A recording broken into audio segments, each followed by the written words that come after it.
গ্রামের মাটির বাড়ি।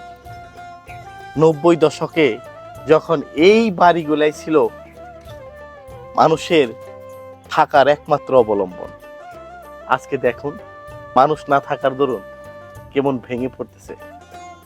অথচ এই মাটির ঘরেই থেকেছে আমার বাপ দাদা এবং তাদের মতো পূর্বপুরুষরা। আজকে আমরা ইট পাথরের মধ্যে এই মাটির ঘরগুলা ভুলতে বসেছি। ইতিহাসের ঐতিহ্য থেকে মুছে যাচ্ছে এই মাটির বাড়ি। দেখুন দরজাটা, তালাটা দেওয়া কিন্তু দরজাটা খোলা। এখানে আর এখন কেউ থাকে না।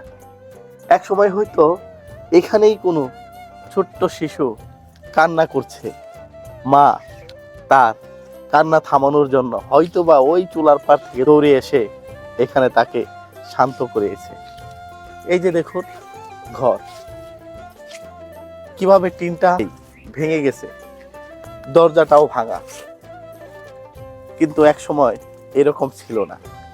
এখানে হয়তো কোনো ভাই বা কোনো বোন এই রুমে বসে পড়ালেখা করছে এবং এই ছোট্ট জানালার ফাঁক দিয়ে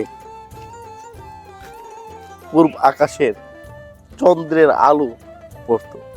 সেই সুখকর দিনগুলা এখন আর পাওয়া যায় না। সেই মানুষগুলাও হয়তো বানায়। আসলে এই দিনগুলা সত্যিই মিস করি।